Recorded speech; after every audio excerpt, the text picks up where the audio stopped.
So we are lighter. Hello, everyone. All my dear friends in my fraternity of architects, students, everyone in India, outside India, a very good evening to all of you, and good morning to the audience in the US and elsewhere. It gives us great pleasure to welcome ERIC OWEN MOSS on this dialogue, social reads. We at the Council are striving to establish a very active and interactive dialogue amongst the doyens of our profession, where we all get enriched by the live interactions. And the effort at our end is to engage constantly in dialogue with people like Eric. And when they grace our platform, the platform itself gets enriched. And a warm welcome on behalf of the Council of Architecture, Eric. And thank you for accepting our invite and being with us today evening. We are all looking forward to have a very meaningful session today. And we at the Council feel that the dialogue is a very important aspect of architectural learning. And we are in our own little way trying to establish that link between all of us so that we in the process enrich ourselves. And thank you once again, a warm welcome on behalf of the Council of Architecture and the COA Social Dialogue and COA Social Reads doing wonderful job. And thank you, Durganand Balsavar ji, for curating this, and also Apurva Bhojdatta for curating the dialogue. Both of you are doing a wonderful job, and I'm sure we are all getting richer by the presence of such people like Eric. Thank you once again, and a warm welcome. Over to you, Nandan. Thank you, President Habib Khan, for the support. Welcome, everyone. This is quite an honor for me to introduce our special guest for today, ERIC OWEN MOSS. This is the 11th edition of the Council of Architecture India COA Social Reads. Thank you, Eric, for being with us today. I'll briefly introduce you and then we could open the conversation. Before we begin, I would like to place on record thanks to Eric for the support to restore the IIM dormitories at Ahmedabad, which were designed by Louis Kahn, which was really the starting point of this conversation. I also have to place on record our special thanks to Jose Obreri, who's been an old friend for the introductions. Eric today is presenting a talk on a title that has completely intrigued us. It says, "The Day the Sun Stood Still." So we look forward to this talk. It's been on my mind a few sleepless nights on what would Eric present today, or how would he provoke us today? And that's what we expect. And it's probably 7 a.m. in the morning in LA, and we're deeply grateful, profoundly grateful to Eric for the rigor and commitment of 7 a.m. Yeah. And we're profoundly grateful to Eric for the commitment to share. In a sense, Eric's projects embody the materialization of possibilities that Eric calls options and possibilities. I personally call the concretization of the impossible. So I would like to rephrase that. I hear Eric saying the possible, but I see always the impossible. And it's that challenge that Eric sets for himself, to always conjure a new context and a new spatiality that reflects the dynamic gestures of inhabitation that we find unique in his process here as we observe from distant India. This is probably Eric's first online talk to architects and students in India and Southeast Asia who logged on to us. And we do hope that we can meet Eric in person someday and that the pandemic is behind us soon. These are challenging times, and we are hopeful and in fact sure that Eric's inspiring talk will bring in a new lease of energy in these challenging times, especially for young architects. Eric is one of the few architects who's internationally respected for an intensive thought process and a hands-on exploration that informs his practice. Each design endeavors and is positioned within an ongoing search for new and imaginative ways of engaging the world with the aim of creating spaces where everyone can feel this powerful spirit of discovery. We are joined today by architects and universities from India, Bangladesh, Nepal, Southeast Asia, and Sri Lanka.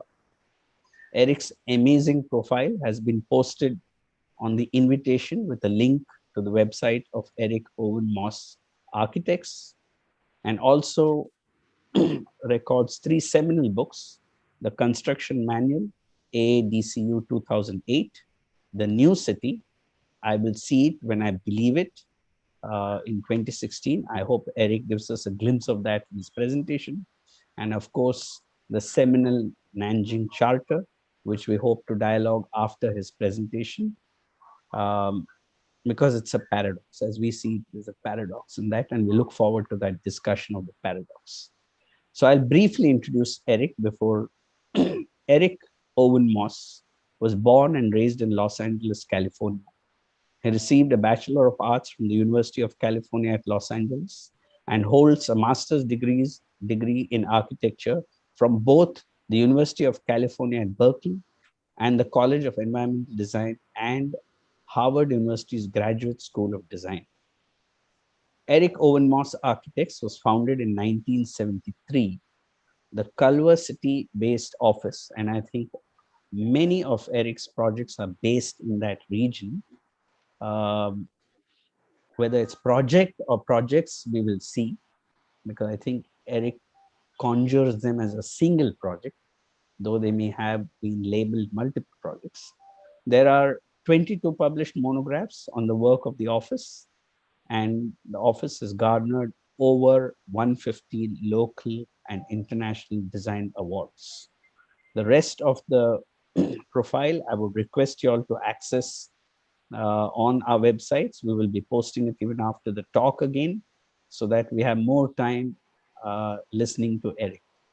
One special mention is that Time magazine listed West Petrin as one of the world's greatest places to visit in 2018.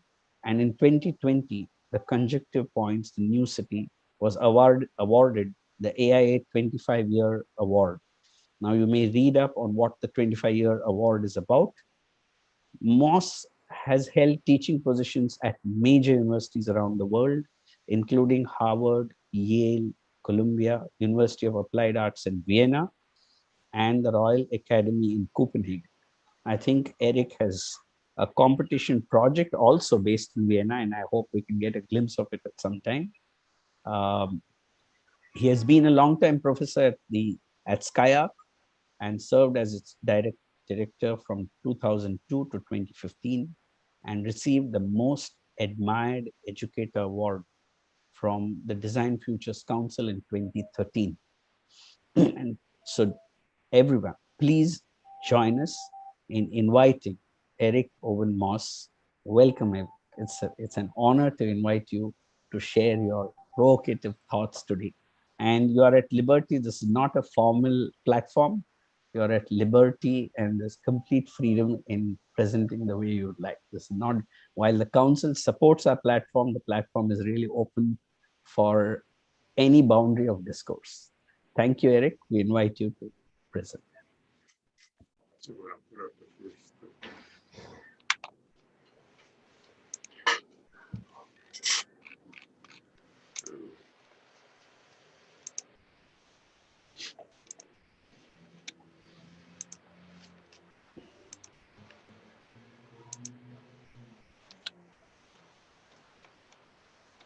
I need all those good.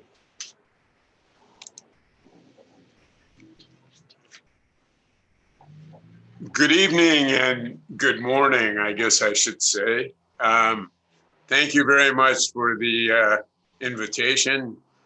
Thank you for the generous and kind introduction.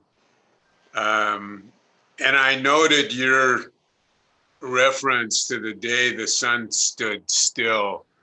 Let me tell you where that comes from.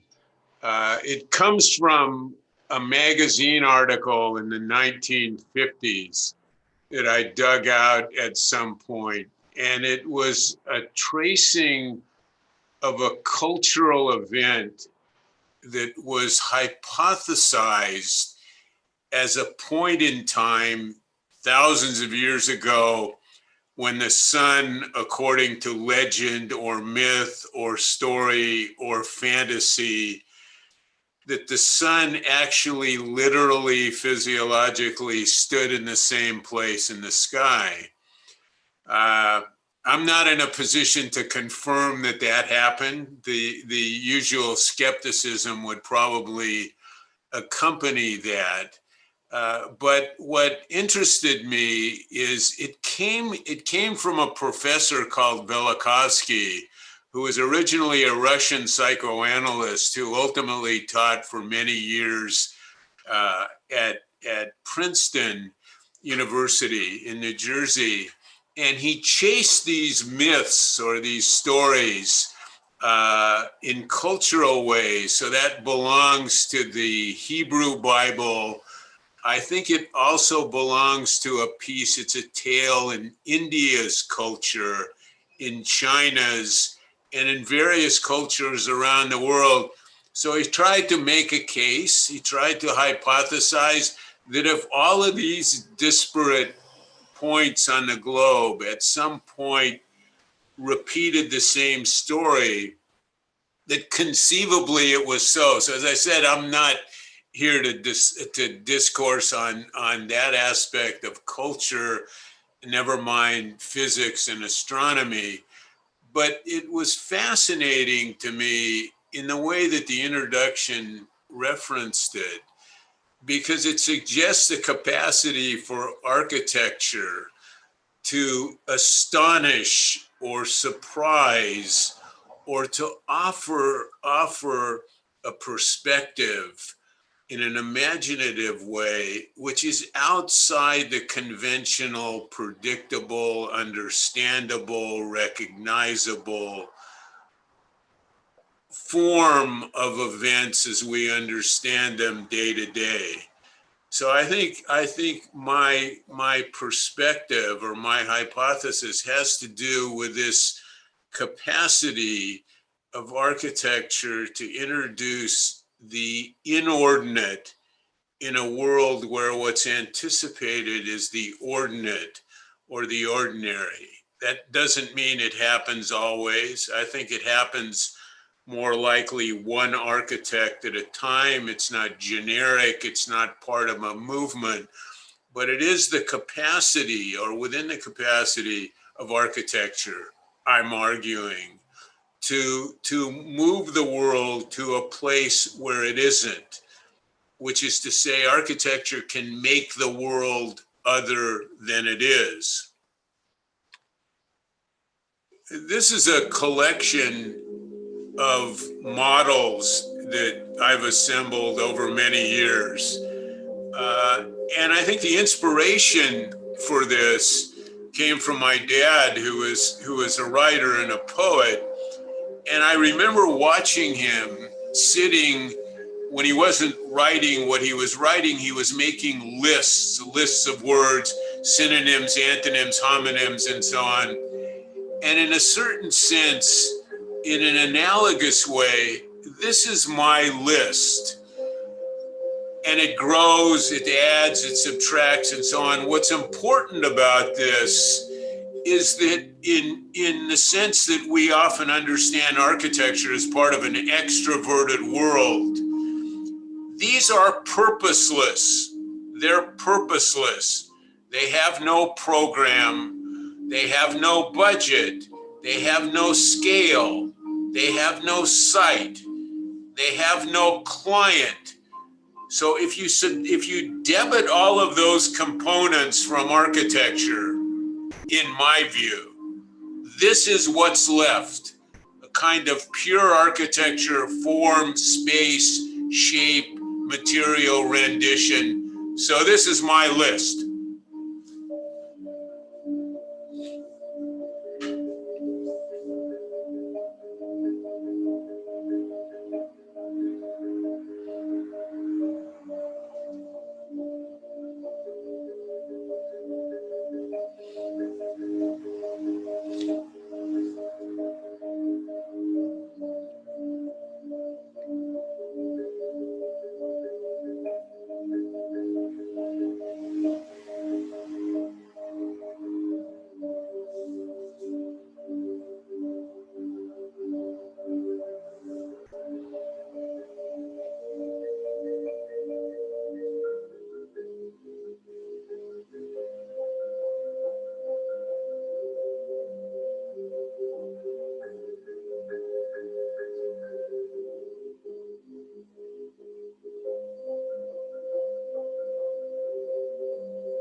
So let me say it again, and maybe this is a question that I can address to you and you can address to yourself. To repeat, if there's no site, if there's no size and no scale and no budget and no client and no program, what's left for architecture? So this is a for instance, and I thought, given the list that we just ran through, that I would show a for instance of one of these configurations, which is somehow a container, or it's contained, or an armature, or a structure, or a surface. What is it when it encounters an assignment and has to adjust itself in order to accommodate the exigencies, I guess we could say, of practicality, which is so often a substantial piece of the definition of what constitutes architecture in the world. So this is a, for instance, a few years ago for the Austrians at the Venice Biennale, and that form. So we're essentially regurgitating this, which becomes this, which is now a structure or an armature in a pavilion that holds exhibitions of student work. And you can see now there's the introduction of a support, of a pipe, of a column, and what was a spiral becomes, for construction reasons, for technical reasons, a pipe which is crushed vertically, but remains a pipe as it turns to the horizontal. So again, it begins to take on the exigencies of need as we define them in the process of making an exhibit. This was a number of years ago, was not built, was an invited competition in Almaty in Kazakhstan. And you can see that constructed or structural piece becomes an armature. It's actually an armature for a public volume. This was a project, again, in Kazakhstan, housing and office and entertainment and retail and so on and so on. And then here it became, in a recent rendition, reimagined as the entry to an office complex. Wanted to mention, I think you may have some familiarity with this, but a figure for whom I have some respect. Don Quixote belongs to the novel of Cervantes, which was written in the 16th century. And I assume you know the story of the knight who tried to sustain a world of chivalry, a world of behavior and performance and manners according to a certain standard, which of course passed away and was out of date. But he alone made an attempt to sustain it, to encourage it, and to live his life that way, and appeared in many cases to be a fool or foolish. And his vantage point was offset by the norm or the regular guy or the standard character or the conventional world. And he was the squire of Don Quixote. His name was Sancho Panza. So in this famous event, they're riding across the plains in Spain and they see some windmills. And Sancho and Don Quixote says to Sancho, "Those are monsters, they're giants." And Sancho says, "What are you talking about? They're windmills, they're just windmills." So Don Quixote charges and attacks the giants or the windmills, whatever they are, and is tossed around by the windmills and so on. And the question for anyone who reads that story, and it's a question for us in this conversation, is who was right? who was correct. Were they giants? Were they windmills? Does he understand something that very few people do? Or is he simply a misfit? And that may have to do with the possibilities of the discourse in architecture. What's germane, what's pertinent, what's current, what's timely, as opposed to a perspective that we may bring, which is a more introverted perspective and has to do with one's own ideas, notions, conceptions of the obligations of architecture, notwithstanding the admonitions of the world that were really just charging at windmills. Another vantage point, which is of interest to me, is how architecture moves, or how it evolves, or how it learns or doesn't, or how it changes.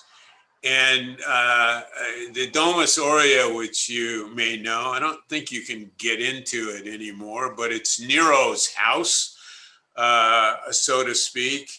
And then Trajan, and is built in the area that overlooks what would become the Colosseum. The Colosseum wasn't there yet.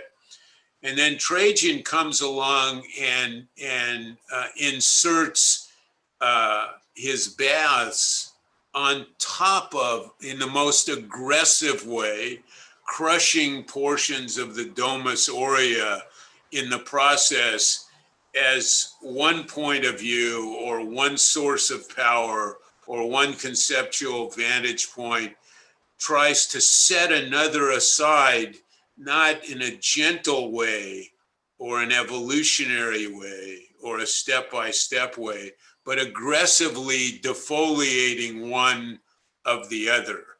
And that spirit, which I think sometimes belongs to change, ought to be part of the conversation, because of course we're also involved in moving architecture across time. I thought this would be of some interest to show, going back to the early 2000s. We were invited to do a competition in St. Petersburg for the Mariinsky Ballet, which you might also know as the Kirov, which a client was actually Putin at an early stage in his career. It had been Brezhnev and Gorbachev and Yeltsin and then Putin.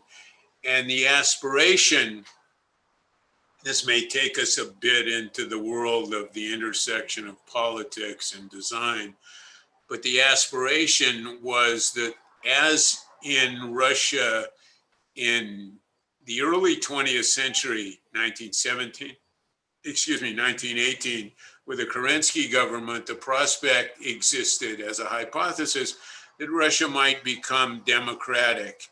And the ballet, as a supreme manifestation, both the Kirov and the Bolshoi, who were somewhat different, as a kind of Russian cultural essential, and the corollary that an open and free Mariinsky ballet would and the development of that project would coincide with the movement of Russian government, again from Brezhnev et al. And through Gorbachev and then Yeltsin and then now Putin, who was just coming in at that time.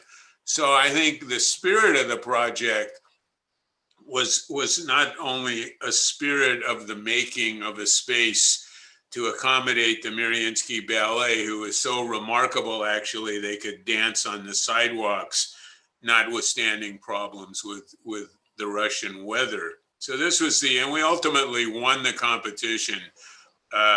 The governmental process obviously evolved in quite a different direction. So this is the winning scheme of the first Mariinsky competition.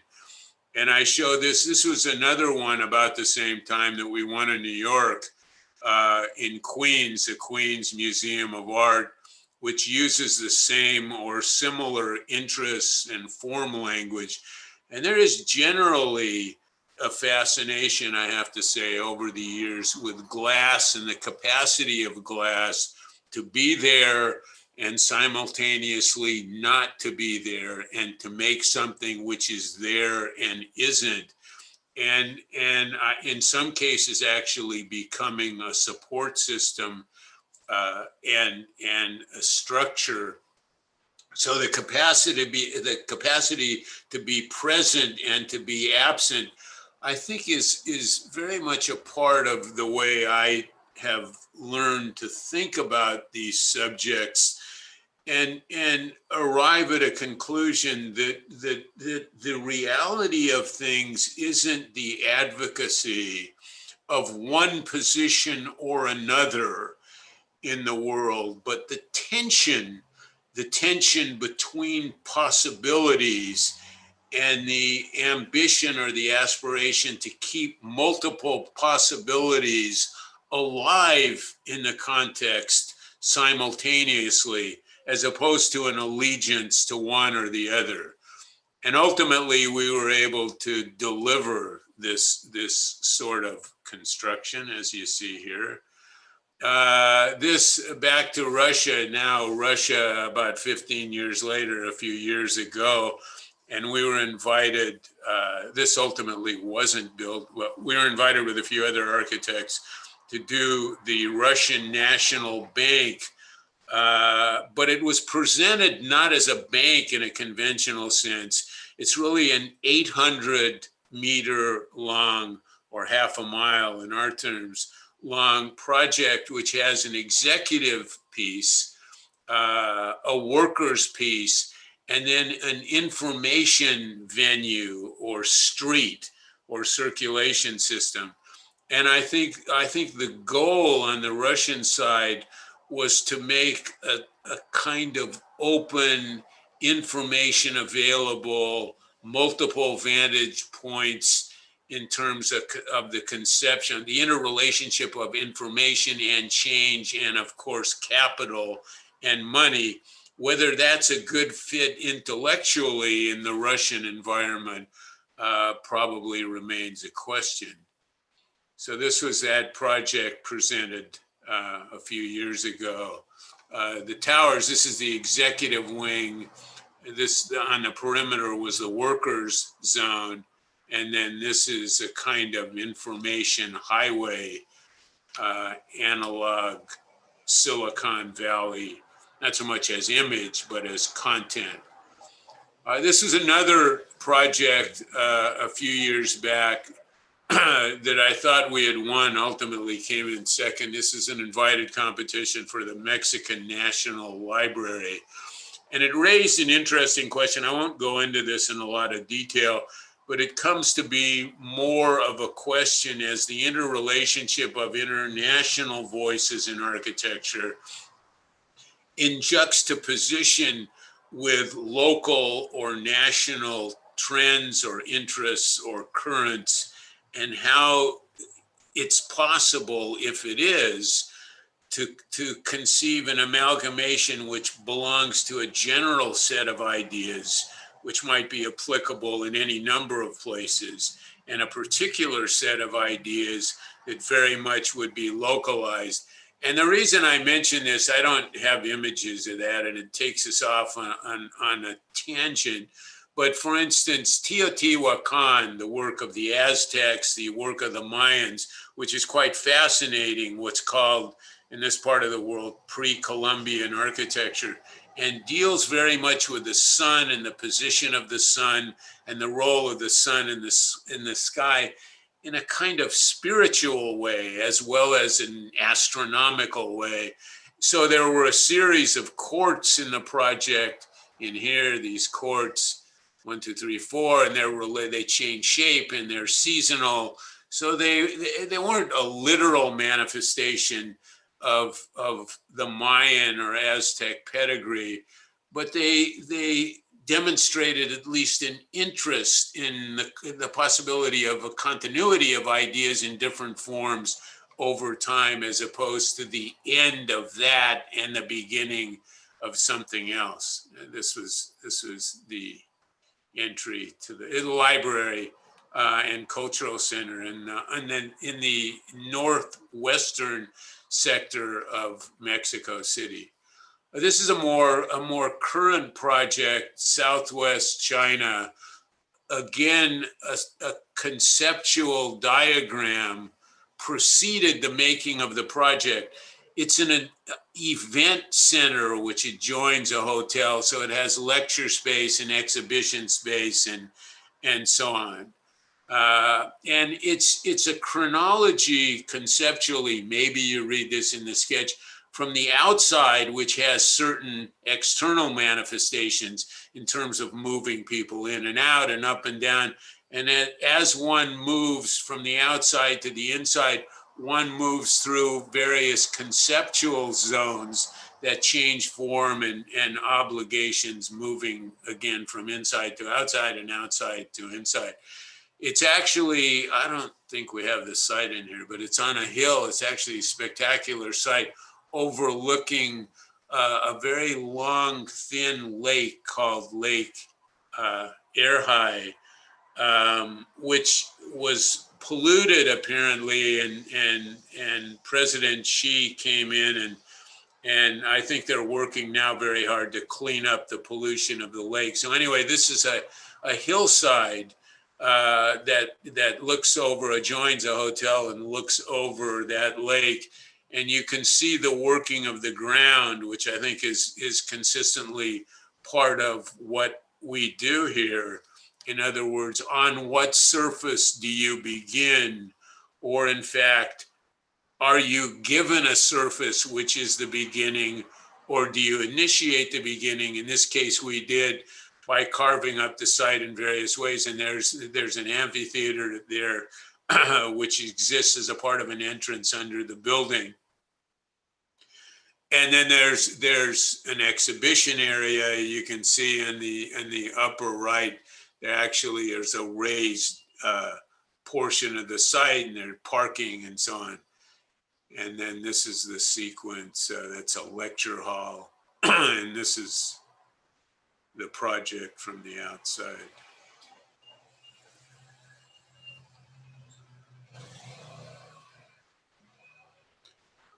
This project was mentioned briefly, and I'll keep it brief. It is a long and fascinating story for us, and we call it the Nanjing Charter.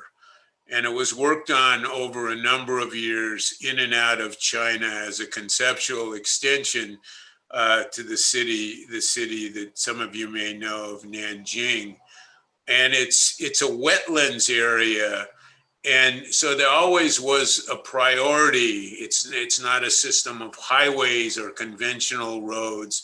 The movement system we designed, there is a road, there is a tram, there is a mode of transit, which is essentially a canal, 25 meters by 25 meters with 4 primary sites, and always a concern for the water, the use of the water, the manifestation of the water as an energy source, as a sustainable venue, as a visual aspect of the land to be attended to, not necessarily in a sacrosanct way, but in a sense, in all 4 sites, preserved, stored, pumped up during the day, gravity fall at night, and so on, so that it is part of a sustainable energy system, which is a piece of the advocacy of the project.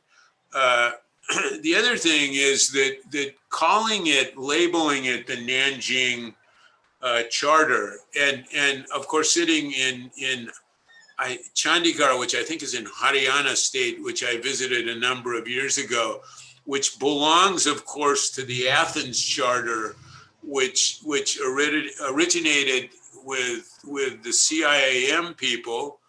Some of you may know that group. In the 1920s, sailing around the Mediterranean on a boat and coming with something called the Athens Charter, which seems a very simple or overly simplified advocacy of work zones and living zones and recreational zones and transit zones, and somehow trying, and with transit being primary, And that was certainly true, I think, in the V1 to V7 roads in Chandigarh. For instance, you could see this in what Professor Tange did in Tokyo Bay with the enormous advocacy of the prowess and the necessities of the automobile. So very intentionally, when we worked on this and ultimately published it as a kind of discursive advocacy, the Nanjing Charter is, in a fundamental sense, quite antithetical to the Athens Charter that preceded it by roughly 100 years.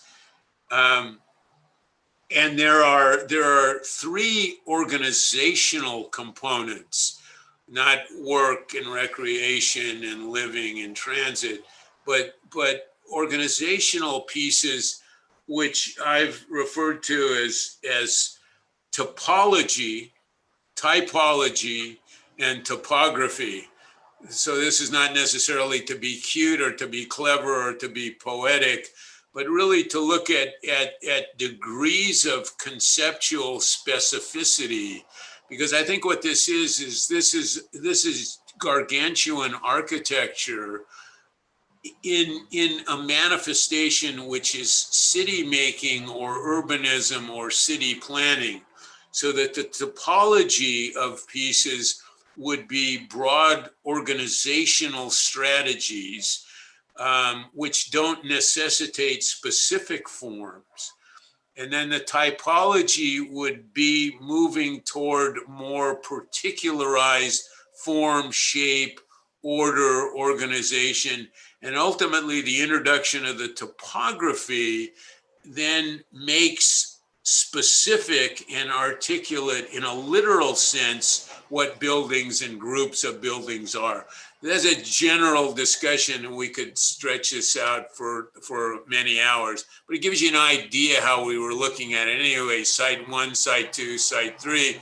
The other thing I would say is that there's a sensibility, but not a rule, which is that if you've done it, you don't get to repeat it.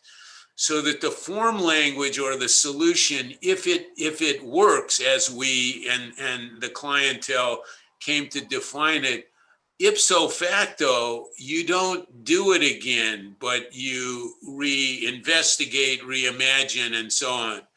And finally, I think one other priority was that infrastructure can't exist in a solitary form.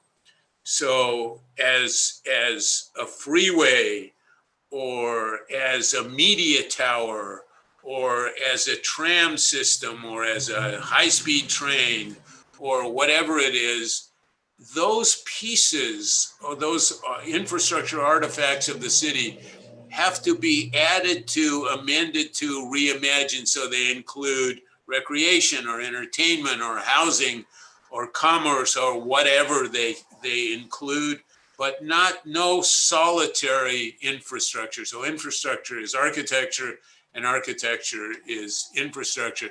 And then there are 4 schemes. This is called the mountain. Some of this we made, and I'm not going to go through all the specifics again, we'd be here all day, but this is the mountain island scheme. This is an extant mountain. This is part of the wetlands, which was enlarged mountain and island. We made some of the islands, modified the other. This is the bridge city scheme. This is the super block scheme. And this is the citadel, again, a rise in the landscape, the citadel scheme.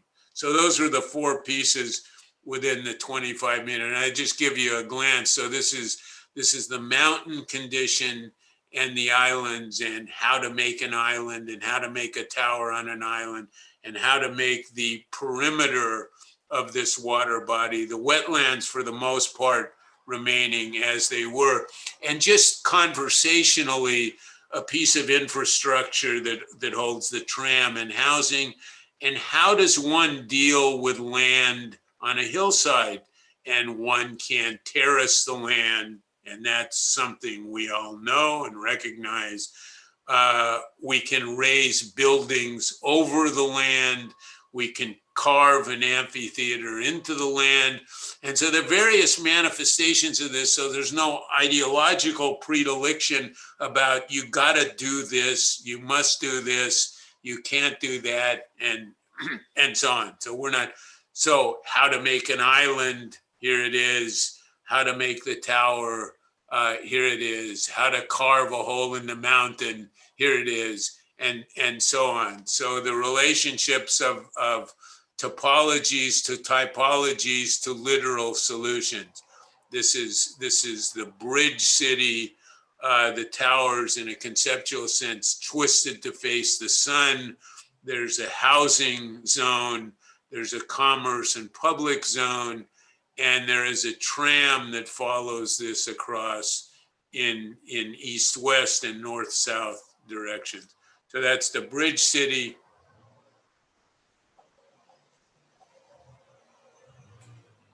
And again, so how a piece of infrastructure becomes housing and public space, as illustrated here, and then back to here again, the raft system, so that there is a floating condition out in the lake, and so on. And then the super block city with various densities, kind of amalgamation of types, moving from a dense zone with landscape, but also transit, into a less dense zone, and then into what is almost an agrarian zone with disparate towers and so on, the super block zone. And then the Citadel, which is in large part a university, and we could trace the water which is collected here and then pumped electronically up during the day and stored here, and then is let fall during the evening by gravity in order to produce hydroelectric energy. So this is the Citadel. And then again, the relationships of topologies, typologies to the topography of the site, and the document that we produced. This is a recent project, and I think is an investigation of the capacity of digital fabrication. The structure is wood, and it's a home, a 3-story home, in the Santa Monica area, which is on the west side of Los Angeles near the ocean. And every stick in the building is milled, so there are no orthogonal sticks. That is the pieces of wood that together make the perimeter of the building, the walls.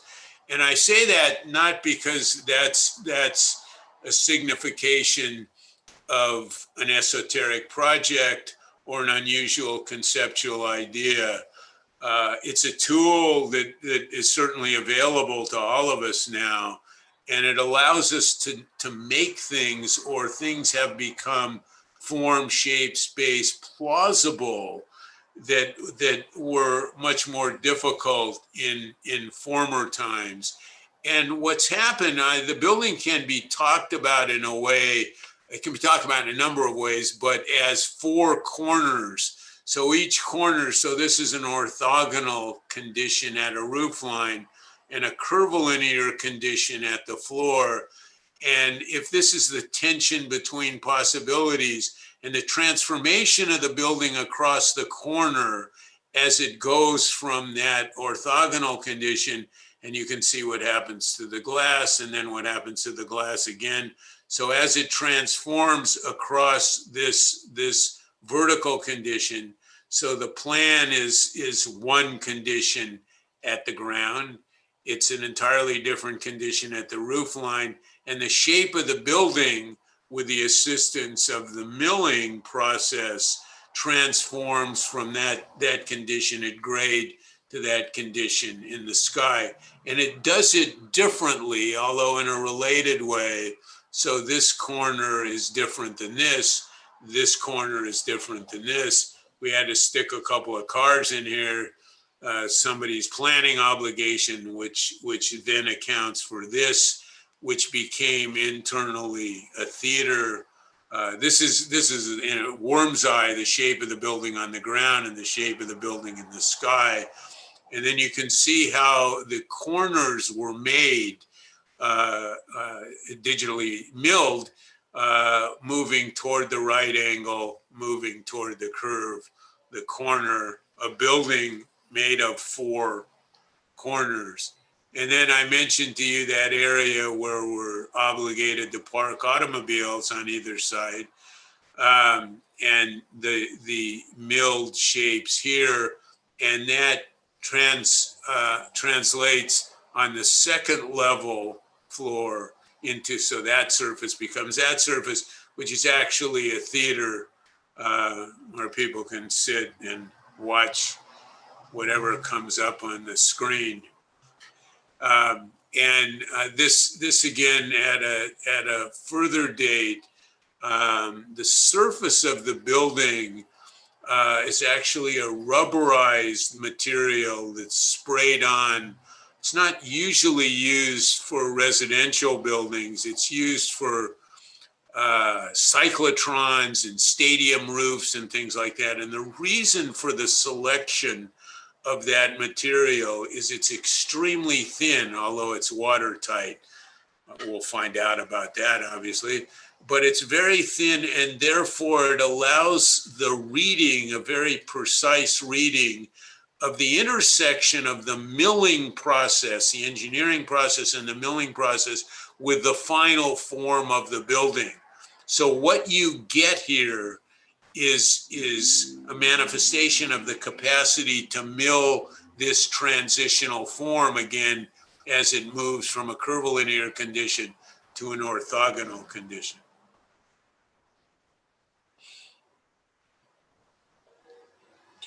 So this is a project was mentioned briefly in the introduction, has gone off and on for probably 25 years. And I'll explain it briefly. This is an area, a small civic jurisdiction called Culver City, which is part of the west side of the city of Los Angeles. This is euphemistically a river. It's really concrete banks and a drainage river that runs through the city of Los Angeles. And this is a part of the city of Los Angeles itself.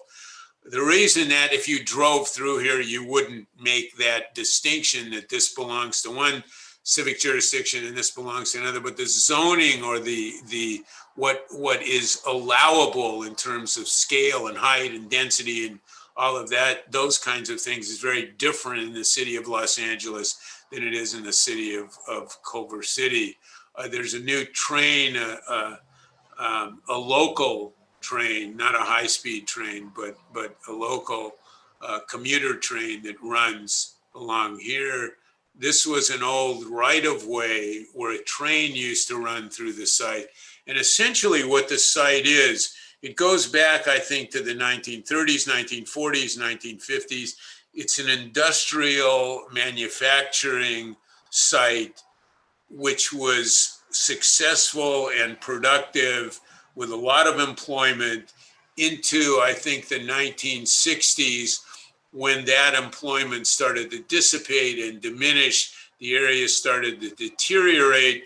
There wasn't much available as a conceptual alternative, and the workers and the employment and the production in that area moved in various places that we all recognize, and moved to areas in Southeast Asia, to China, to Mexico, and to Vietnam a little bit later, and so on. So the area essentially became an abandoned industrial zone, like many ex-manufacturing industrial areas in East and West, and waiting for an entirely different definition in order to reconstitute it and see what it might become next.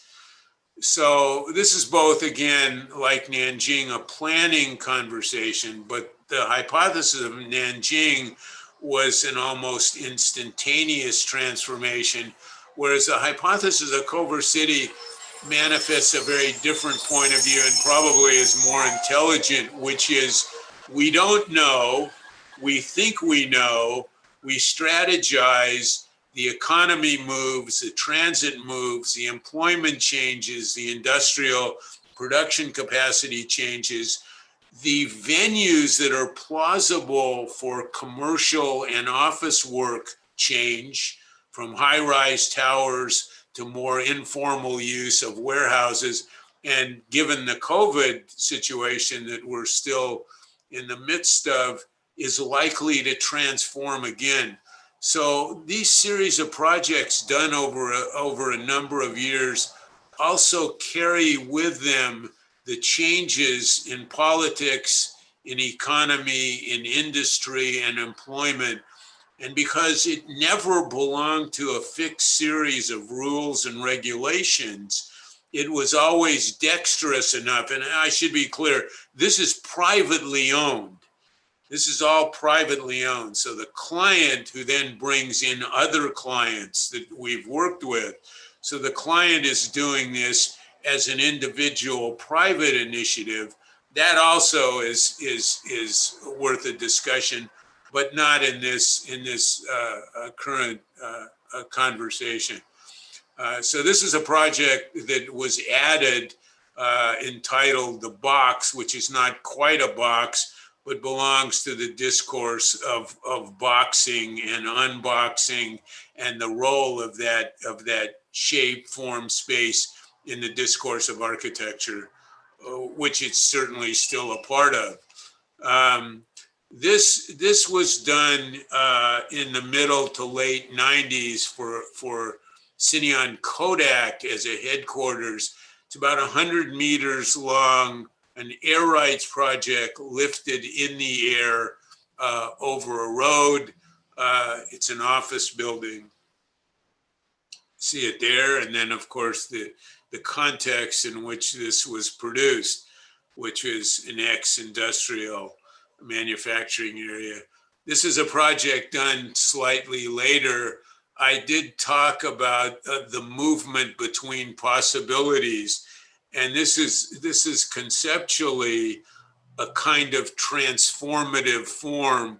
So as one moves north or south, the building is at every moment a different building, form, in exterior shape, space, interior form, space, and that then becomes a variety of manifestations here, long span, because there's a theater zone, presentation zone, the structure changes, what appears and disappears, and so on.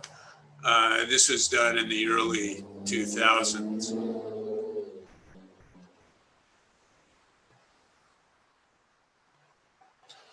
And then somewhat later, about 10 years later, as the commuter train line appeared just on the other side of this photo.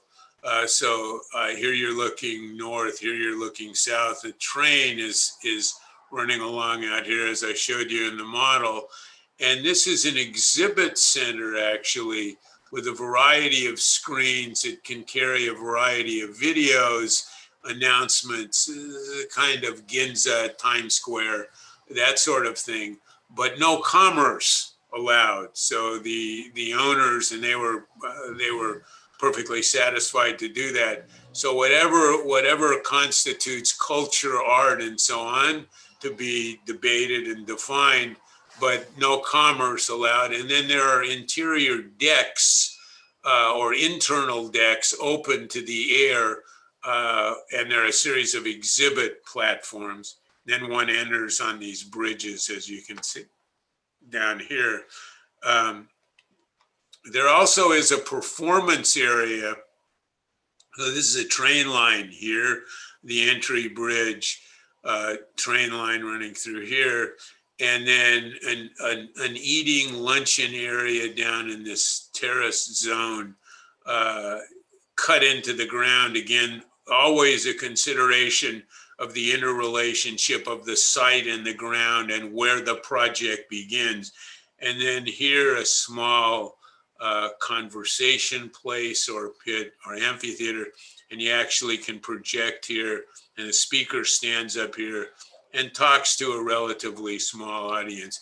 But in many cases, what you find here, I guess less so in the recent COVID times, is just people sitting out here in various levels talking and eating lunch. So a kind of Los Angeles version of the Spanish Steps, something like that. So this is the tower in the evening. This is another project in the area, a restaurant with one of these extremely well-known, notorious chefs, a guy by the name of Jordan Kahn. And this was the original from ERIC's list model. And then the transformative aspect was that a volume or a solid is transformed as a series of lines. So first a series of so straight lines which compose a hyperbolic surface, horizontal lines, vertical lines, and then as the surface, as the curve tightens or as the curve steepens, the density or the intensity of the horizontal lines increases.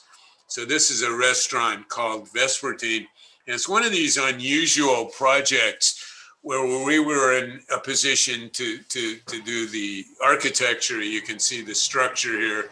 There are 4 columns, 4 floors, a roof deck, a dining drinks area, the kitchen area, the dining room area, the lobby exhibition, have a drink area.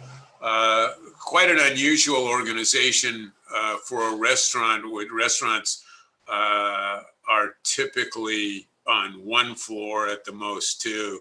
So we made this a 4-story restaurant. What I started to say is that it was a project that allowed us to do the building and the shell and the interiors, the furniture, and then the cutlery and the pitchers and all of that, the water, the fountains, so that in a comprehensive sense, everything that the guest or visitor sees or touches ran through a conversation between us and the chef. There's an exterior garden. There's an extension of a building. There's actually a bar in here which services the garden. So this is a garden which is then zoned and privatized with mounds so that you sit with your friends in small groups. These pieces are concrete, and then you can see the roof deck here. And then the garden, and that system of organizational lines also occurs in the ordering of the vertical plant system. So this is a more rolling and closely cut landscape, and this is a more vertical landscape, and that's done in order to privatize, for example, these people from these people. But you can see the steel grid or egg crate that was used in order to create that form. So this is the tower. There's a fountain. This is the garden here, and the fountain. This is an existing building. And then we did the tables and the seating area. You can see the column structure here, and then the garden. And then in the evening, and this is a fountain which sings to you or plays music to you. It's atonal music, however. So there are people who have critiqued it as somewhat abrasive, but it's 12-tone music scale, not conventional music. And the water moves up and down very gradually, so that as you come in, it takes 3 hours to eat a meal, if you can manage that. But by the time you come in, go out, join the garden, and ultimately leave, the water is in a clearly different position when you arrived than when you leave. This is a project that was done in 2 phases. We first built a parking structure in the conventional language, simple and straightforward, whatever exactly that means. But you come in here, this is the entrance and exit, and then you go up a series of ramps, or you come down a series of ramps. So essentially a frame and a grid and ramps. And then that structure was extended vertically to support 2 stories of office building. This is more exterior space, conference seating, eating lunch, lounge, which hangs over the entrance. You can see exit and entry, and you can see the ramps, and this is steel and the fireproofing. And then the 2 stories of office space up above. It's an advertising agency. So here, the cantilever that hangs over and defines the entrance, fireproofing of the steel, which was just left that way. Again, the garage, and 2 stories of office on top. And this is the eastern elevation, the top level parking, and then an outdoor dining area, and then the enclosed office and conference areas and other areas which are open workspaces.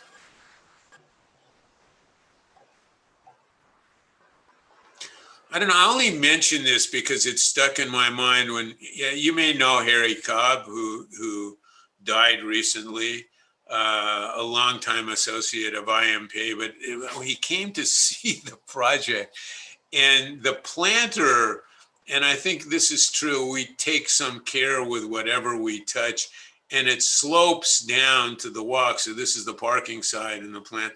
And we had this enormous discussion, for reasons that I can't quite account for, on the making of a planter. And I guess I only reference it because there are so many ways to discourse about these things.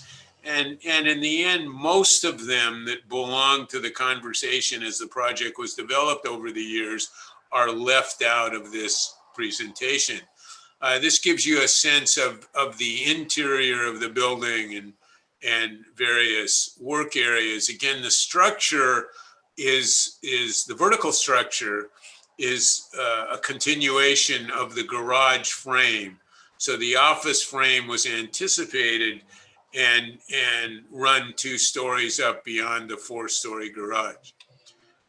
This is a project that was done a number of years ago as an experimental extension for the LA Philharmonic, with a series of concerts called the Green Umbrella. And so this was at the time the Disney Hall was being considered, and we were invited to do a more experimental project for the Green Umbrella series, which is in fact Mahler and Bartok and John Cage, experimental music, which frankly doesn't have much of an audience. So it's a small project. This was an original sketch, an existing building and various manifestations of the organization of internal seating, and then potentiality for presentation of about 20 musicians here, the umbrella in a literal sense, presenting to an outdoor group of seated concert goers, and then the musicians sitting in here. So this is the umbrella.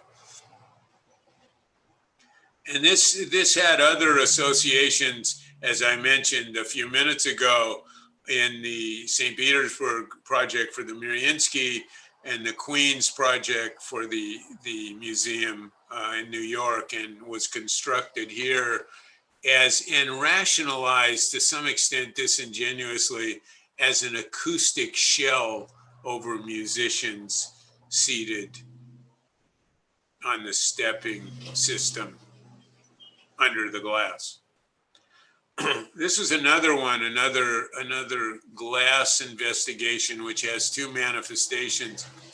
It originated in a painting, which, and you may know, Sunday in the Park, who's the end of the 19th century Seurat, who paints experimentally with dots, so not strokes or scrapes, but with literally these many dots, which then becomes a surface, which then in the architectural manifestation becomes an amalgamation of glass tubes, which are, as they're perceived from below, this surface.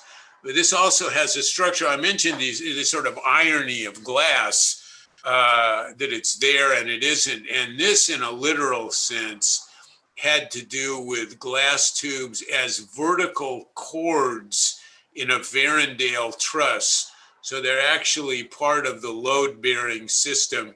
This was done again for the Smithsonian Institute, which we won or thought we won, and then they said it couldn't, whatever they said.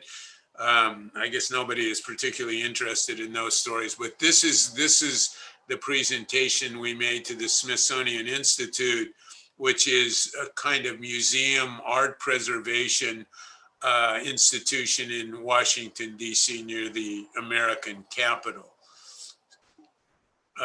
This was another use of the glass tubes. We called this the Long March. This was in Guangdong province.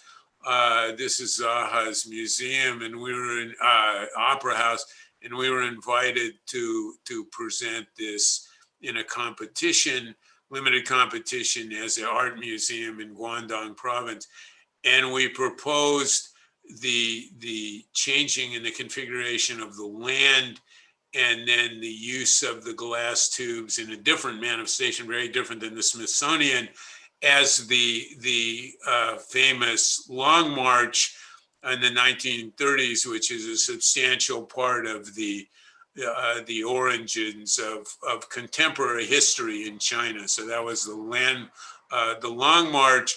And then here, the current manifestation, which is about to go under construction, which is a smaller version, essentially a retail project with a public open performance presentation space that extends one level below grade, again, using the glass tubes as points of a surface. And in the aggregate, they make a kind of Seurat acoustic surface. So they function both as cords in a truss, as structural, supporting a glass lid here, and then as an acoustic line of surface, which deals with sound and performance down below. You may remember this idea attributed to the Mayans and Aztecs in the Mexico City Library. So this is the original programmatic block, and then it's cut away again, so that the shape belongs to the movement of the sun, which is this shape and this acoustic surface, and these vertical cords in the trusses that run this way, and then a series of bridges, and then a performance venue at the base in here with the acoustic configuration above. This is one level below grade. It's about to start construction. That is a long, and you can see the you can see the cable system here and the cords. The pipes are about 2 feet in diameter and vary from about 6 feet, let's say 2 meters, to about maybe 12, 14 feet, 3-4 meters. So that's the scale of the glass tubes, and you can see. So this is quite an experimental process to make these tubes look like they would be made by a company called Crista Curva in Mexico. Now looks like they may be shifting to China. Speaking of which, this is a tower that has, I guess, durability and endurance, as some of you know, come to be part of the live pro forma of how to do architecture. So this is a project that was introduced at the Wexner Center in Columbus, Ohio, which is a museum, and was done, when was it done? was done in 1998. So this is the Dancing Bleachers as a show we were invited to do. And then soon thereafter, in the late 90s, that conceptual strategy was reapplied to the design of two towers in Los Angeles. It became, in this manifestation, an exhibition, which is in the Flak Tower, which is owned by the MAC, Peter Nover et al. in Austria. And then ultimately what's called the Wrapper, which is a tower in the city of Los Angeles, now under construction after 20 years or so, in an area where there are a number of very large buildings proposed. So this was the original conceptual model. So there are no columns and beams in a conventional sense. And really, in order to explain this is a pattern, a concentric pattern that belonged to an association in my head anyway. The poem, William Butler Yeats's poem, The Center, and the center doesn't hold. And the question is now, as the pattern starts to fragment and to dissipate, as it goes from essentially a two-dimensional condition to a three-dimensional manifestation with all the exigencies of support and so on. And the question is, to some extent, is it this or is it this, or is it retraceable or recognizable to something which is circular and concentric and has a center? So that discourse in terms of the tension between an original pattern in two dimensions and ultimately a reconfiguration in three dimensions, and the tension between those possibilities, which are I think suggested but not necessarily literally legible in the final manifestation of the building. So this is what I referred to a few minutes ago as a kind of concretized river, which is called the Los Angeles River. And there's work being done now to tear down the concrete and to return it to something which is more conventionally recognizable as a river. This is the tower, this is the core. It's about 17 floors of new structure.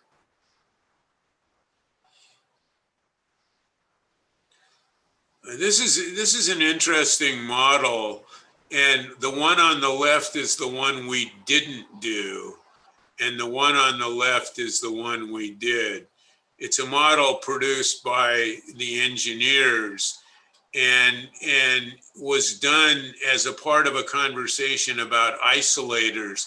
So the building conceptually, structurally, I wouldn't call this revolutionary. It may be radical, only in the sense that the connection of the building to the ground and into the ground and piles and foundations is contradicted here with isolators, which essentially separate the frame above from the frame below, prevalent more and more in earthquake areas, which protects the building as it moves or minimizes the range of movement of the building and essentially controls it within fixed dimensions.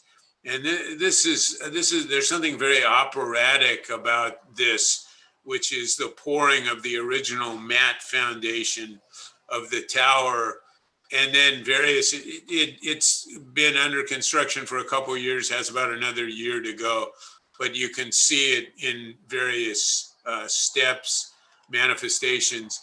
This is scaffolding. All of this, it won't be here. And I have to say, one of the fascinating aspects of the tower belongs to the sequencing of construction. For example, the floor slabs are only poured in the central area of the building. And then once the tower was topped out, come back in and pour the perimeters. So there's a whole construction structural hypothesis that belongs not to the resolution of the structure as it's completed, but the sequencing of structure as it's implemented over time. So that's the building core on the left and the tower on the right. And a quote from everyone's favorite architect, Daedalus, who you may know did apparently by reputation or myth anyway, the labyrinth in Crete. He was the inventor of the plastic wings. But the comment, which had great appeal to me, the land is blocked and so is the sea. So by the air will we go. This is the topping out ceremony a few months ago. The steel, the curved steel is made in China.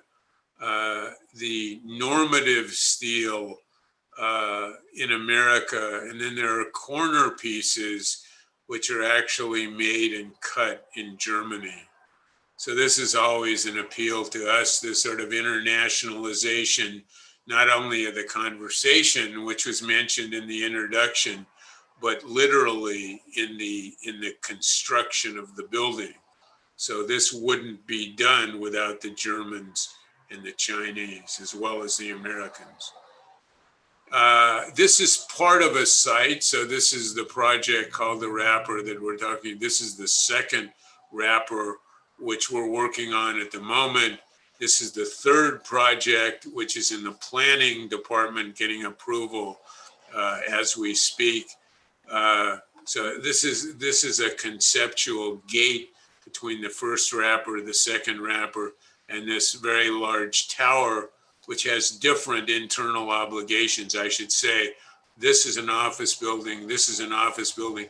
This is a different kind of office building, which makes any number of spatial uses and configurations possible. Whereas these floors are more or less, notwithstanding the volume and the structure, conventional office floors with the core pulled out.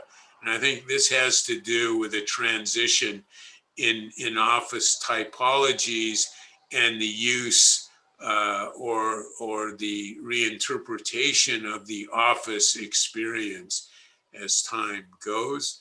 So this is the next project on the site, and a series of interiors from an animation that we use to present the project. This is the interior lobby. This is an outdoor lecture venue which faces the wrapper. This is a kind of sky lobby, 3-story sky lobby with performance capacities. That's actually an acoustic interior ceiling made out of wood, offices on either side and bridges across. And then the entire project composed of, adjacent to the river, composed of 4 buildings. And perhaps today, the sun stood still. Thank you very much. Thank you, Eric, for a fascinating universe of very liminal imaginations, if I can call it a lexicon, if I can call it mythical fragments that were provoking us. And I think these fragments, if I were to kind of discourse what you said, and please take the liberty to transmutate, morph whatever I'm saying, because I'm freely responding to a magnum opus that has just been presented to us. So if we look at, if we were looking at your lexicon, which you began, I think with the first slide, a set of fragments. And the questions you raised were the dissolution or removal of the obligations of architecture. I think you began with the dissolution of those obligations, whether of program, whether of context, whether of site, whether of patron or client. And I think that dissolution, if we were to see, and that's the provocation that I would like you to enlighten us more on, is that it kind of condenses architecture to an ephemeral idea. It condenses architecture maybe to an architecture of the mind, which without an obligation, when it gets externalized through this intriguing process that ERIC OWEN MOSS has evolved or conjured, begins to find its place in several juxtapositions. And so the same, I know that if I'm not mistaken, you had won a Louis Sullivan Award, and I said, what an irony that you win an award where form follows function, and Eric says there's no relationship of form and function, and that these fragments or these imaginations, as an idea, can really allow any kind of inhabitation of space. I agree, it's not any kind. There are typologies of space that would, in the end, occupy these fragments. But I think in that we are curious to understand, and I think one of your earlier essays, and which was again a dilemmatic essay on what truth you would tell about these mythical fragments. Could you, and I would then later maybe problematize it further, but could you give us some hint, where do these fragments emerge from? Because you removed all the responsibilities of architecture and then brought it back in completely new confrontations in different contexts. But well, I wouldn't say this is a question. You say I removed all the responsibilities of architecture, but the conversation is, what are the responsibilities of architecture? That's really the subject.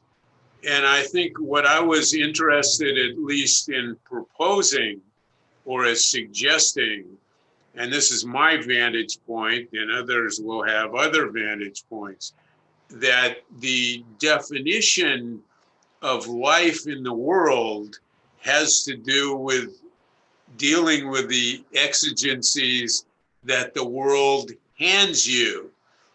So what I was saying was, if you took all of those away, and I listed them, whatever the hell I said. So you took the client away, and you took the program away, and you took the site away, and you took the budget away, or you took the country away. What's left? And what I'm arguing is that what's left is architecture's left. Absolutely. Absolutely. So that, and this is a debate, because obviously the interrelationship of various kinds of content of purpose. I mean, we're looking at a mountain in Nanjing and we're saying, look, you can cut into the land. In fact, in a sustainable sense, you can carve the hell out of the land, bury the building and hide it, and nobody will know. And it actually does the greatest damage possible, or changes the most in the surface of the land.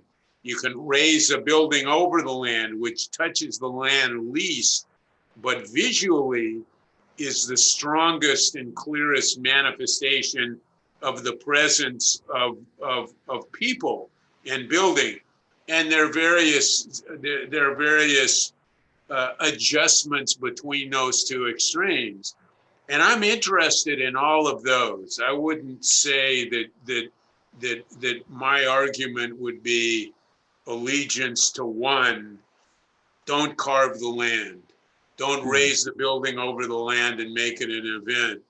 So obviously those exigencies of site, for instance, in this case, or topography are ultimately critical to making what we make. On the other hand, there are, I think, for me, issues of what I would call the poetry or the music of architecture in a competitional sense, a compositional sense, or an imaginative sense, and how things are put together, conjoin in a disjunctive way, how you do those things. And one of the manifestations of that is fascinating to me is you can take before you say you need 50 pieces, like we're looking at a wall behind me here. So with a lot of pictures with kids and junk and all of that. So if you took one picture and one corner, and what could you do with that? So you can put it this way, or you can put it this way, or you can put it this way, or you can put it this way. And we can tear it and rip it and stack it and pile it and all of that. It's a kind of mercenaries architecture in a way, you can do this or you can do this, you can fly, you can sail, you can climb, you can march, all of those things. And in an intellectual way, those are part of the curious side for me of the process. Now, how you decide which one of those, is it this? Is it this? Is it this? How you make that decision. So this is another conversation, but the potentiality for the sort of infinite nature of possibilities, and ultimately the irony, in a sense, of architecture is, are they all gone except one? Are they all gone except one? And I think the argument that I was making was not really, because if you can do it, maybe you can do all of them simultaneously. And that by doing multiple things simultaneously, you're suggesting the infinite prospect, the possibilities of all of those might have beens in a way. And it's less ideological, although I suppose somebody would say that in itself is an ideology. But it suggests the possibility, and maybe this is a point of view about living, that belonging to anything for too long, or belonging to anything to the exclusion of ideas that contradict what you belong to, ultimately leaves out a broader understanding of what's possible. Now, somebody could come along and say, but wait a minute. So I'm aware of this, but wait a minute. A kind of conceptual single-mindedness is itself something to be understood. So this is we're not going to solve this thing, but I'm aware, and I think I'm always aware, that whatever I say and however aggressively I say it and build it, that there are other ways to see. So that's in there somewhere. And that's the way I would explain it. Sure, fascinating. If I were to build on this provocation, and correct me if I've, ERIC Moss is saying that there can be an architecture, but when I see a work, I don't see building at all. So let's assume that I went and saw Palladium, or I saw the Vatican, or I saw Villa Savoy. That is an architecture that uses building to begin a conversation. And here Eric Moss says, no building, and now let's discuss architecture. And the minute that happens, the architect is then moved into a zone where the liminal idea of the fragment, this mythical fragment that we see, becomes the manifestation. And if that becomes the manifestation, another problem that the conventional architect will have now in looking at Eric Moss's work is that these artificial silos of architecture, building, landscape, infrastructure have suddenly dissolved. Now, would that be a kind of provocation that I am not able to see anymore the distinction, in fact, the false distinction between architecture, building, landscape, and the way in which we built silos over the last 50 or 100 years. And now the shift to an introverted mythical fragment dissolves all this. And that dissolution or that kind of engagement between idea and its struggle to kind of take on obligations across the world is what I see in this presentation. Am I coming near somewhere, or am I hallucinating, or I mean, I like that a lot. I do, and I think that what that tells me is this is not just another conversation which will be replaced by another and another and another and another.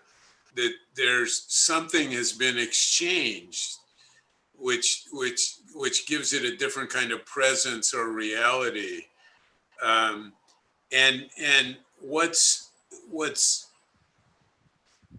I don't know whether you can put it down, and I was a little bit, if not belittling and not trivializing, but certainly arguing that if you think the life of a city is work and living and recreation and transit, you've missed everything. Absolutely. The Athens Charter, whatever it meant in the time to the people who did it, which is an interesting conversation. And everybody from Gropius to Moses Ginsburg to Alto to Absolutely. whoever it was, and people who have something to say, and that should be thought about. But we're talking about something which crosses, which intersects time and space, and what's real and what's mythological. And the reason I'm so attached to this, because I've used it for a couple of lectures now in the last few months, the day the sun stood still is just the provocation of something which is almost, certainly literally, unintelligible and unrecognizable. Like, that's not what we know. And yet the author of that conversation is an interesting conversation, whether it happened, how, why all these cultures have this very related idea over vast distances. People knew each other that didn't know each other, that shared this story. It's whatever it is. And all of those possibilities are interesting. But the stark presentation of something which is utterly unrecognizable, but would change the way you think about what is recognizable. Absolutely. And I like that. I do. And it has a meaning to me. And I appreciate a conversation where it's taken as a credible postulate or position in this conversation. So I like that. It's nice. That's so fascinating. Since you mentioned space and time, another provocation, space and time. Now, if Eric moves into a proposition of now the mythical fragment. I know you call it pieces all the time. I'm calling it the mythical fragment because I am not able to place it as something that is conjured in the mind or something that comes about as a fragment that doesn't intend to carry purpose, so that's not its role. Or something maybe floating as an asteroid in space. Sometimes I see that also. So the possibilities are limitless.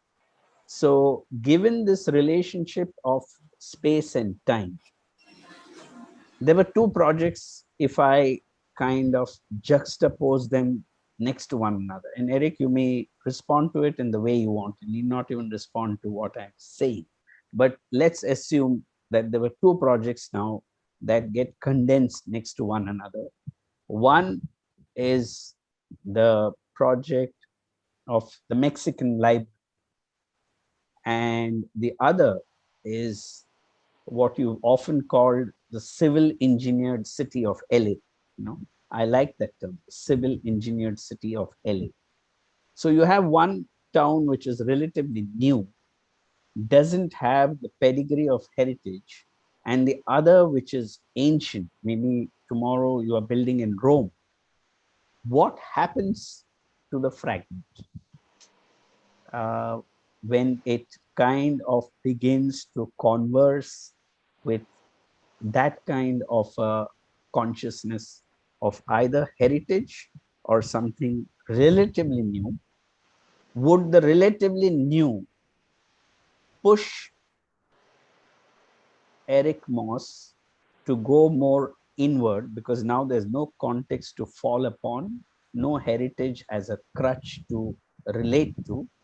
And would the project that happens, let's say in Mexico or maybe Rome, which has a pedigree of 3,000 or 4,000 years, attempt to converse with the urban context in a different way? Would that happen, or would it be something very different? I mean, this is a huge, complicated question. And it also intersects with contemporary politics in a number of ways. Xi Jinping, a couple of years ago, commented that they needed less unusual architecture. That was a comment. The American president, the previous one, I can't remember his name, but the American president, the previous one, advocated turning federal architecture back to neoclassical work. Oh. That was an argument, actually, in America. And the issue, or one of the issues in Mexico, that's a regret for sure. That was an unusual project. It's whatever the story is, it's for another day. But there was an interest, if you've been to Mexico, maybe you have, to some of these ruins, the Teotihuacan, which is a colossal city by any standard in any culture. Yours, whatever came out of the Greeks or the Romans, whatever has come out culturally from the Ajanta caves to the Roman Forum, they're remarkable buildings and by cultures that we don't really understand. And this also fascinates me. It's like looking at Stonehenge, and somebody takes a computer model and says, this is what they were trying to do. And I never quite believed that. I always felt like it's in the conversations of some interest, but we're imposing, it's astronomy. This is the solstice. This is pretty easy. I don't know whether all of that fits our model or quantifies for us. And there is a conversation about the continuity of history and human affairs and how things are passed along, ideas are passed along over time. And architecture can do that. And in many ways is although depending on what lasts and what doesn't and in what form, but architecture has that capacity. Maybe the subtlest buildings and the most fragile buildings disappear, like some playwright whose work is at the bottom of the Aegean Sea or something. But it's of interest on my end to try to understand what aspects of history are shared and passed along. So one is the durability of things that were done. I don't know, Angkor Wat or something. And Angkor Wat is I don't know, maybe the biggest religious, but it's not a religious building, as far as I know, as it's understood. It's a political and religious building, as if that subject is one subject, which is already an interesting premise.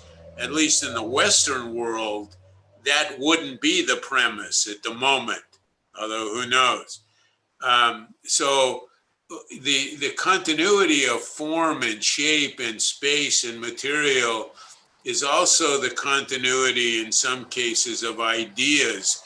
And when we were looking at those sun courts in Mexico City and the role of the sun and the role of the sun as a god historically, in sailing across the sky and getting loose and burning the Apollo and his chariot and whatever it is. And so the continuity of form and space is sometimes the continuity of myth and politics. And that's how you do that or what you include, you know. If this is a tradition in Japan, and Kikutake makes a prefab apartment building and does that, that's not so much what I'm interested in, although I understand the necessity and the sort of literal recognizability of that. I think it's a subject for us. And in Mexico City, it was this seasonal courtyard. And without getting into a long, probably boring as hell anthropological discussion about the meaning of, you're in Los Angeles, you don't know whether the hell it's spring or winter. I mean, literally.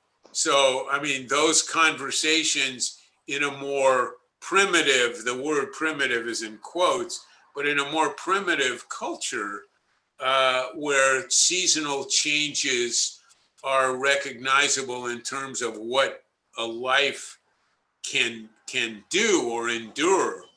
And so to associate that with issues of reading and study and play and so on in these courtyards seem to have some continuity. Maybe that's just in my head. Maybe nobody would pick it up. You like the courtyard, you go out and play, you read a book or whatever you do. And so it's part of the conversation. It might be shared with the client. It might be part of a building exegesis. And it might just go on without that explanation. I remember years ago when I was in school going to the Boston City Hall, which was new at the time. And when you walked in, there was a tape of Coleman and McKinnell. And they explained to you, oh, concrete is the new Boston. Brick is the old Boston. Okay. I'm not for tapes. Yeah. Anyway. Yeah, I think this will be a transitional question again on the lexicon before we get to the urban. And then the next one would be the apocalypse. You know, the title will come to the title in the end. So the lexicon. So we spoke about time. We spoke about something that has a pedigree of heritage, where is something which is relatively new. Now, in terms of place, and if I were to attempt to locate or place ERIC Moss's work, I think I am inviting new problems for myself. Uh, because would it be appropriate to say that the process of working, because a project now is almost has that impregnable aspect where you cannot say where it began or where can it end. So if a project moves into that kind of a zone where it's very beginning or where it ends is always in question, or which part was added later is in question, would it then be that this is one large project beginning from the lexicon? So the project in Kazakhstan with the spring, where the spring then suddenly, so it's not always one inhabits the fragment. But what surprised me was there was a fragment, but sometimes the fragment could float. And sometimes the fragment could say that it's going to deal with seismic or earthquake energies. Or so what began to happen is the iteration of the fabric or iteration of these mythical fragments uh, connect across the planet to a single project. Uh, is that provocation enough for, or I don't see a difference between I'm not sure. Kazakhstan. I'm not sure what you mean, and I think the word fragment um, itself has connotations, and I don't know if anybody is listening to this, or whether we're losing your constituency, or whether Okay. that matters to you. I do think that or to me, the idea of fragment seems to suggest something which is disconnected from a whole, that it's in pieces or piecemeal. And somehow, what I'm trying to understand is how fragments aren't fragments, which sounds a little like double talk, and I don't mean it that way. That fragments, as if we're making a puzzle, but it's not a completed puzzle. And so, but we're making a puzzle nevertheless, or we have a puzzle, whether we're making it or not, and we're putting the pieces together, and the aspiration is ultimately they would fit, but we don't know whether they'll fit or how they'll fit, but ultimately they will fit, and the fragment won't be a fragment. So that's a goal. And what I would say is in the tower, so this William Butler Yeats argument about something like concentric circles, which is very simple, which starts to break down as it's distributed, because it has other responsibilities. And as it breaks down and starts to move in 3 dimensions, the question is, so this is a manifestation of the conversation we're having. Is it any longer, because it has an origin, it has a theoretical origin. So theoretically, that origin continues to exist. It exists as an idea or as a sketch or a drawing from which this originated. And that's preceded by a poem that was written in the 1930s that was speculating on whether, in a societal sense or in a historic sense, that components can hold together, or whether they ultimately collapse and a catastrophe comes along. So somehow between a kind of coherence and on one side and a kind of unrecognizability is a tension between those two possibilities, which holds that both of them have a plausible realizability. And we're in between. And we're moving one way or the other, but the sense is you never quite get to one or the other, which may not be literally true. But you can suggest the possibilities of both. And that's what I'm interested in that tower, in a spatial way. And I think it's a good example of what we're talking about. I think I'm going to have to excuse myself. I have a meeting at 9 my time. Could we just close with the 2 minutes of the last question on when the sun stood still? I thought we'd just close with that in just a minute. And there's a latent hidden apocalypse there, but the apocalyptic situation seems to suggest a new beginning. And is it attempting to say that at what may appear dystopia, there is a new opening and there is a new space for another kind of beginning? Yes. You could read it that way. I'm not so sure that I would have put it that way, but I think that's to my ear very good and very clear. It suggests something which doesn't belong to what I call the ordinate or the ordinary. It suggests an exception that we don't recognize and are likely to deny.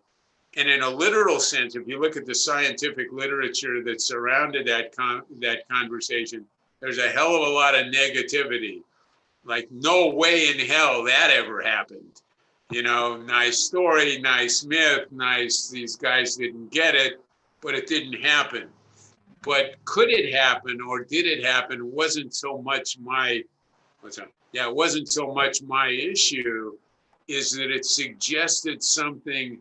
There's an expression in the realm of possibility.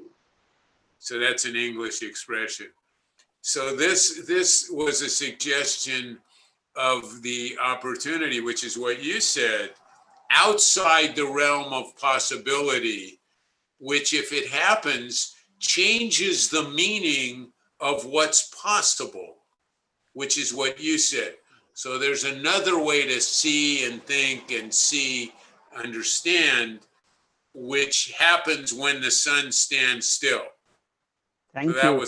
Thank you, Eric, for that fascinating sharing. And I think it's somewhere prophetic that it happens, this idea of renewal happens in a week which we are aware is your birthday this week. So I think it's a very prophetic moment that you chose to talk to India in this week, you know, when we are again renewing. I hope we can continue this at some other time, because what you presented really needs many more conversations. Thank you very much. I want to thank you for the invitation, and particularly to have a conversation with a sophisticated, complicated, productive, historically over millennia culture. And that conversation between East and West is an important one, and it's an honor and a privilege to talk with your group, and hopefully when we start flying around again a little more out of the country, I look forward to seeing you and talking to you people again. Thank you very much. Thank you. Thank you. Thank you.